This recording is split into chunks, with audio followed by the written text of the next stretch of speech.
Hello नमस्कार दोस्तों, आज हम शुरू करें पार्ट सेकंड सस्य विज्ञान एग्रोनॉमी से। आज हमारा दूसरा लेसन है जैविक खेती, जीवाश्म खाद व जैव उर्वरक। इससे हमारी एक क्लास होगी। आज हमारी ये दूसरी क्लास और सबसे पहला पॉइंट है गोबर की खाद FIM। ये एक स्थूल कार्बनिक खाद है जिसके मुख्य घटक गोबर, मूत्र और बिचावन है। मुख्य घटक कौन से हैं? गोबर, मूत्र और बिचावन है।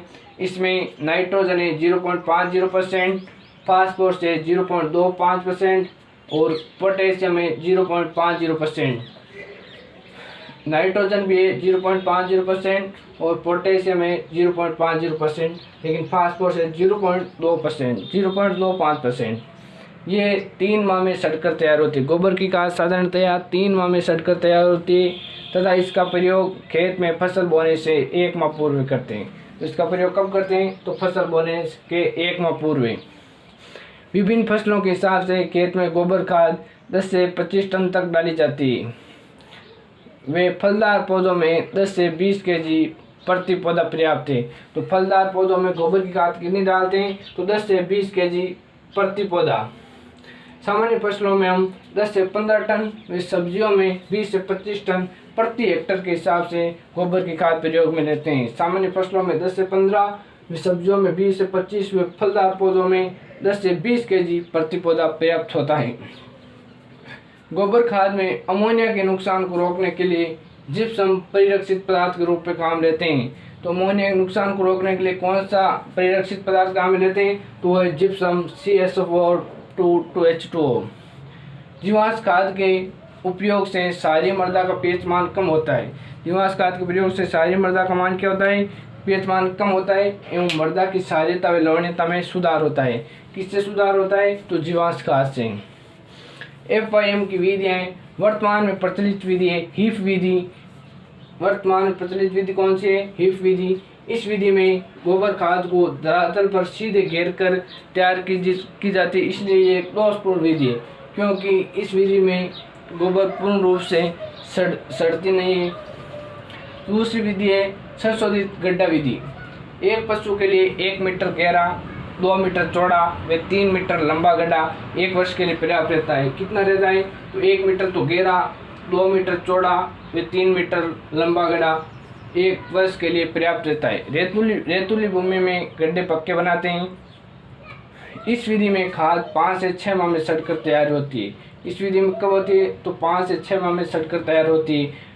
सामान्यतः तो 3 माह में गोबर खाद सड़कर तैयार हो जाती है, लेकिन गड्ढे विधि से 5 से 6 माह में सड़कर तैयार होती है। अगली विधि है ट्रेंच विधि। ये सर्वाधिक प्रचलित विधि है। यह विधि CN आचार्य द्वारा विकसित की गई। Very important. ट्रेंच विधि किसके द्वारा विकसित की गई?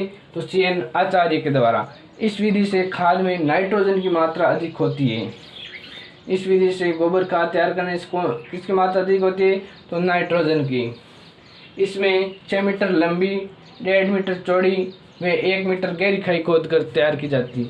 6 मीटर लंबी, 1.5 मीटर चौड़ी व 1 मीटर गहरी खाई खोद कर खाद तैयार की जाती है।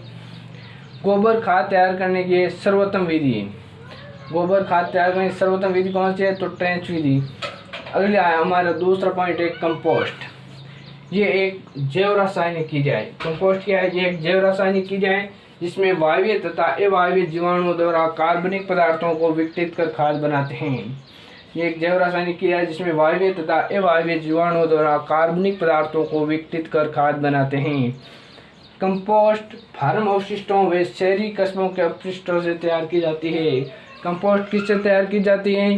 तो फार्म अपशिष्टों व शहरी कस्बों के अपशिष्टों से। और गोबर की तैयार की जाती है गोबर, मूत्र और बिचावन से।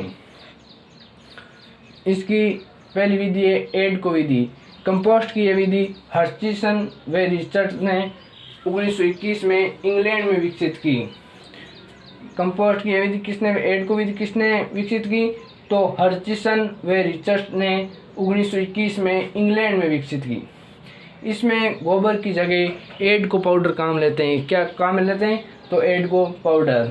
अगली विधि है इंदौर विधि। यह विधि हार्वर्ड एवं यशवंत डी वार्ड के द्वारा institute of plant nutrition Indore में वर्ष 1924 से 31 के मध्य विकसित की गई। इंदौर विधि किसके द्वारा विकसित की गई? तो ये विधि हार्वर्ड एवं यशवंत डी वार्ड के द्वारा institute of plant nutrition Indore में वर्ष 1924 से 1931 के मध्य विकसित की गई। ये एक दोषपूर्ण विधि है क्योंकि इसमें कंपोस्ट को बार बार पलटना पड़ता है तथा पानी भी अधिक खर्च होता है, जिससे नाइट्रोजन का ह्रास अधिक होता है तथा लेबर खर्च है। ये एक महंगी विधि है। अगली विधि है बेंगलोर विधि, CN आचार्य द्वारा विकसित की गई।